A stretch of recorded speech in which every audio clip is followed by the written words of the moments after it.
Meu nome é Antônio Luiz, mas aqui no bairro todo mundo me chama só de Toninho. Tenho 47 anos, moro desde moleque na Vila São José, aqui no interior de Minas. Um lugar onde o cheiro do café passado cedo se mistura com o barulho do caminhão de lixo descendo a rua e o canto dos galos que nunca aprenderam a ter noção de horário. Trabalhei a vida inteira como pedreiro, desses que acorda antes do sol, toma um gole de café preto ainda quente demais, engole uma rosquinha dura da padaria da esquina e segue para a obra com a roupa já cheia de poeira antes mesmo de começar o dia. Fé, para mim, sempre foi coisa simples. Nada de discurso bonito, nada de teologia complicada. Era o jeito que aprendi com minha mãe, Dona Naí, que acordava às 5h30, acendia uma vela na capelinha improvisada no canto da sala, aquela com a imagem de Nossa Senhora que já perdeu um pedaço da tinta no manto, e dava um beijinho no dedo antes de tocar o santinho. Eu cresci vendo aquilo, e de um jeito ou de outro, aquilo cresceu comigo. Mesmo assim, vou ser sincero, nesses últimos anos, minha fé tinha virado mais hábito do que coração. Sabe quando a pessoa reza no automático? Tipo quando você diz bom dia pro vizinho, mas nem percebe que falou? Eu continuava fazendo o sinal da cruz ao sair para trabalhar, mas muitas vezes era como se eu estivesse só cumprindo o protocolo, como quem amarra o cadastro antes de sair de casa. Moro numa casa simples, porta azul descascada, janela que range quando venta, quintal com cheiro de terra molhada quando chove, e aquele perfume de rosas que minha mãe dizia que aparecia de vez em quando a gente estava precisando de consolo. Eu sempre ria disso, achava bonito, mas ria. Quem é que acredita em cheiro de rosa sem ter rosa por perto? Pois é, hoje eu acredito. Ou melhor, hoje eu sei que certas coisas não precisam de explicação para existirem. Naquela manhã específica, a manhã que mudou tudo, eu estava saindo para a obra mais longe, lá no outro bairro, uns bons quilômetros dali. Acordei meio cansado, com aquela sensação de que a noite não descansou direito dentro de mim. O silêncio da casa parecia mais pesado que o normal, como se estivesse me avisando alguma coisa. Mas eu ignorei, joguei água no rosto, ouvi o barulho distante da igreja tocando o sino das 6 e segui. Lembro que, antes de fechar o portão, minha mão passou pela capelinha quase sem pensar. Fiz o sinal da cruz rápido, encarando a imagem da Virgem como quem olha para a fotografia de alguém que já não sabe se escuta. Hoje eu percebo que, mesmo sem querer, eu estava pedindo para não ir sozinho. A rua estava fria, aquele tipo de frio que entra pelas mangas da blusa e arrepia sem dó. Uma brisa fina carregava cheiro de fumaça de lenha. Algum vizinho já estava esquentando o fogão. E eu, ali, caminhando para o carro com a cabeça pesada e a sensação quase imperceptível de que algo estava prestes a sair do lugar. Engraçado como a gente lembra de detalhe bobo antes de algo grande acontecer, né? O barulho da chave caindo da minha mão, o motoqueiro passando rápido demais na esquina, a luz amarela do poste piscando, como se fosse um aviso, ou só uma lâmpada velha mesmo. Naquele instante, antes de ligar o carro, eu ainda murmurei: "Me guarda aí, minha mãe." Nem sei por que falei isso. Nem era meu jeito falar em voz alta assim, mas saiu, do nada, como se eu tivesse sido cutucado por dentro. E olhando agora, depois de tudo, eu penso: será que foi ali que tudo começou? Será que ela já estava preparando o terreno? Ou será que eu é que estava finalmente parando para escutar? Só sei de uma coisa: se você me conhecesse antes disso, se visse como eu levava a vida no automático, você ia entender o tamanho do choque que ainda estava por vir. Porque aquela manhã parecia só mais uma, entre tantas. E, no entanto, era a última manhã normal que eu viveria por muito, muito tempo. Mal sabia eu que em poucas horas eu ia repetir a frase que dá título a essa história. E não era força de expressão, era verdade, crua, dura, literal. Já era para eu ter morrido. E, para ser honesto, até hoje me arrepio quando falo isso. porque sei que não estou exagerando, sei que não estou inventando. Sei que se não fosse por ela, por aquela presença que me envolveu como um abraço de mãe em meio ao caos, eu não estaria aqui contando nada. Eu segui pela estrada, como sempre, naquela rotina que já nem exige pensamento. Era o mesmo trecho estreito, com aquelas árvores tortas nas bordas e o cheiro constante de terra quente misturado com poeira fina. A manhã estava estranhamente pálida, uma luz branca demais, fria demais, quase sem vida. Era como se o dia tivesse acordado pela metade. E eu também. Acordei cansado, com a sensação incômoda no peito, como um aviso que não fala, mas pesa. Dormiu mal. Acordei 3 vezes no meio da noite achando que tinha alguém andando no quintal. Levantei e olhei tudo. Nada. Silêncio. Mas o corpo continuou inquieto.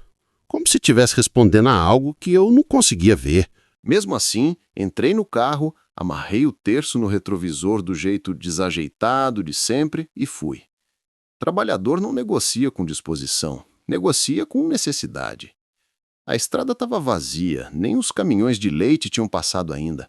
O rádio pegava mal, só ruído e um sertanejo antigo picotando no fundo.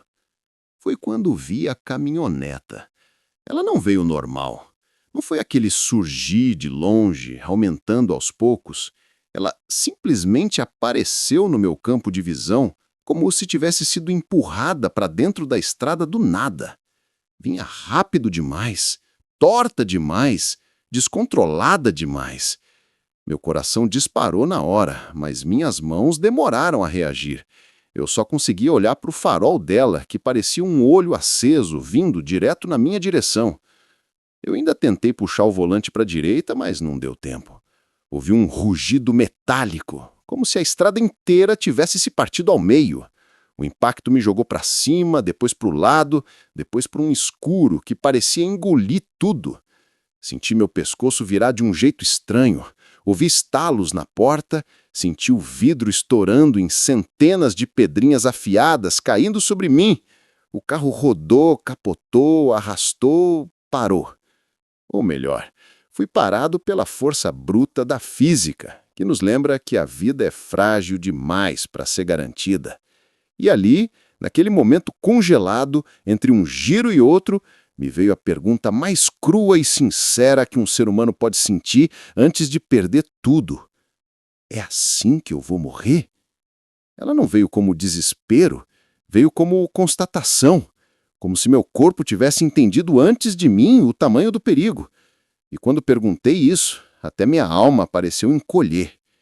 Quando o movimento cessou, a primeira coisa que senti foi peso, muito peso, como se o carro tivesse debruçado sobre mim, esmagando minhas ideias junto com os meus ossos. Meus olhos tentavam abrir, mas pareciam presos por cola. A cabeça latejava e a respiração vinha curta, dolorida, como se eu estivesse respirando através de um canudo fino. O cheiro, esse eu nunca vou esquecer. Gasolina bruta, misturada com ferrugem quente, borracha queimada e aquele cheiro úmido de terra revolvida. Era como respirar dentro de um barril cheio de fumaça. A cada inspiração, o peito ardia como se eu tivesse engolido fogo. O ar parecia grosso, pesado, quase pastoso. Eu sentia a perna esquerda presa em alguma ferragem e cada vez que tentava mexer, vinha uma dor aguda, cruel, que subia até o quadril. Do lado de fora, silêncio. Um silêncio que não era vazio, mas ameaçador. O tipo de silêncio que faz o coração acelerar. O mundo parecia distante demais, como se eu tivesse sido enterrado vivo no próprio carro. Eu tentava chamar por socorro, mas a voz não saía. Só um gemido patético que nem eu reconhecia. E no meio dessa tensão, o medo tomou forma. Não aquele medo infantil de escuro, um medo frio, adulto. Um medo que diz, ninguém sabe que você está aqui. Meu peito apertou, a visão tremia. A adrenalina tentava me manter acordado, mas a dor empurrava tudo para o limite. Foi então que percebi outra coisa. O meu terço, que sempre ficava no retrovisor, estava agora caído no meu colo. Intacto. Nem o impacto violento tinha arrancado um pedaço sequer dele. Isso me arrepiou. Não como conforto imediato, mas como um lembrete, como se algo estivesse insistindo em me manter consciente. A tensão virou desespero. Eu me sentia pequeno, vulnerável, esmagado entre ferro e destino. E dentro daquele breu me perguntei: será que alguém vai me achar? Foi justamente quando a angústia parecia que ia me engolir inteiro que algo completamente fora do contexto aconteceu. Não teve barulho, nem clarão, nem sensação mística imediata. Veio de forma discreta, suave, quase tímida. Um perfume. Não um perfume qualquer. Não o cheiro forte do desodorante barato que eu usava. Não o cheiro da gasolina que tomava ao ar. Mas um perfume. De rosa fresca. Daquelas rosas recém-colhidas, com pétalas ainda úmidas. Era impossível. Não fazia sentido, mas veio tão real que eu fechei os olhos achando que estava delirando.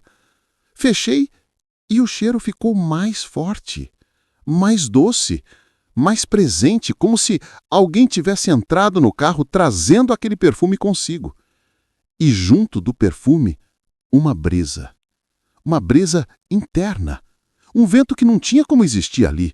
O vidro estava fechado, o carro todo amassado, sem espaço nem para a luz entrar direito, quanto mais vento. Mesmo assim, a brisa passou pelo meu rosto devagar, como um carinho. Esse toque de ar me trouxe uma lembrança tão clara que parecia cena projetada. A vela acesa na capelinha da minha mãe.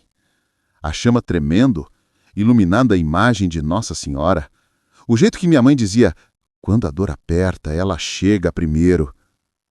Meu peito apertou não de dor, mas de reconhecimento. Eu ainda não sabia o que estava acontecendo. Só sabia que não era normal, nem possível, nem explicado por cabeça ansiosa. O cheiro, o vento, a lembrança, tudo parecia alinhado, como se fosse um anúncio, um presságio sutil. E eu não respondi. Só fechei os olhos e senti uma paz estranha, quase imprópria para quem tinha acabado de sobreviver ao impossível. A microprova estava ali. Eu não deveria estar vivo daquele jeito. E, no entanto, eu estava. A notícia correu mais rápido que eu. Em cidade pequena, tudo vira história antes de virar verdade. Alguns amigos apareceram no hospital emocionados que diziam que era milagre. Outros só fizeram silêncio. Mas teve gente que zombou, como sempre acontece quando o sobrenatural aparece onde não foi convidado. O Valdir, aquele conhecido que sempre ria da fé alheia, entrou no quarto com as mãos no bolso e um sorriso torto. "Toninho, você bateu a cabeça, só isso." Doeu ouvir. Não porque ele desdenhou, mas porque eu sabia o que eu tinha vivido. Por outro lado, a enfermeira deixava uma vela acesa no corredor. A dona Lourdes deixou uma rosa branca no criado mudo. O padre da paróquia veio rezar comigo sem pedir explicações. Cada gesto parecia formar duas metades da cidade, os que acreditavam na intervenção e os que se apoiavam apenas no racional. Mas eu não queria convencer ninguém, nem transformar minha história em bandeira. Só queria ser honesto. Eu tinha sido salvo de um jeito que não cabia em frase curta. Depois da alta, a vida não voltou ao ponto onde tinha parado. Ela começou de novo, de outro jeito. A primeira coisa que fiz foi arrumar a capelinha da minha mãe. Tirei o pó, acendi uma vela nova, coloquei o terceiro ali por alguns momentos como agradecimento. Quando toquei a imagem de Nossa Senhora, senti um calor discreto na palma da mão. Não sei explicar, mas não questionei. A fisioterapia virou oração. Cada movimento que doía era uma lembrança do que poderia ter sido e do que não foi. Eu caminhava mancando até a varanda. Deixava a brisa da manhã tocar meu rosto e rezava devagar, como quem descobre o gosto de respirar de novo. Voltei a frequentar a igreja nas tardes vazias. Às vezes, senti o perfume leve de rosa sem flor por perto. Outras vezes, o silêncio da nave me abraçava mais do que qualquer palavra humana. Fui atrás do Valdir, não para convencer, mas para perdoar. Ele não mudou de opinião, mas também não tirou sarro. Já era alguma coisa. E, pela primeira vez em anos, senti que minha vida não estava mais no piloto automático. Estava sendo reconstruída, tijolo por tijolo, com paz, silêncio e a luz suave que ficou em mim desde aquele dia. E eu senti, pela primeira vez, que não estava completamente abandonado entre aquelas ferragens. A luz não veio como explosão, não veio como clarão hollywoodiano. Ela surgiu como quem entra devagar num quarto escuro para não assustar ninguém. Primeiro, um brilho discreto no canto da minha visão. Depois, um calor suave na pele, até que todo o interior amassado do carro se encheu de uma claridade branca-dourada, tranquila, estável, acolhedora. Senti como se algo me envolvesse por completo, como se um manto invisível tivesse sido colocado sobre meus ombros, trazendo uma sensação profunda de abraço. Não aquele abraço rápido de aperto de mão, um abraço de mãe, um abraço que entende dor, que entende medo, que entende silêncio. E então eu vi. Não com os olhos físicos, porque eles tremiam. Vi com aquela parte da alma que reconhece o que nunca estudou. Uma figura feminina, simples, calma, envolta por um brilho que não feria os olhos. O rosto sereno, o olhar cheio de ternura, uma ternura que desmonta até o homem mais endurecido.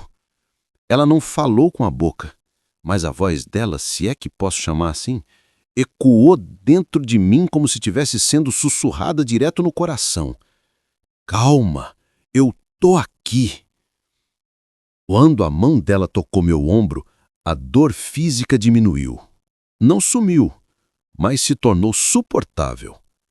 O pânico desapareceu como água quente tirando sujeira. Meu corpo tremeu não de medo, mas de reconhecimento. Era ela. Não precisava de explicação.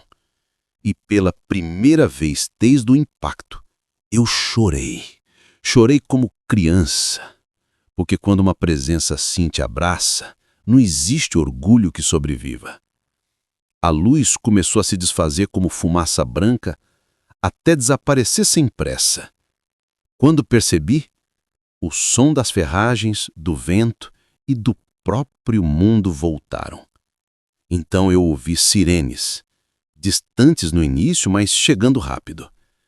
Eu estava consciente, respirando, calmo de um jeito impossível para alguém preso num carro destruído. Os bombeiros arrombavam a porta com ferramentas pesadas.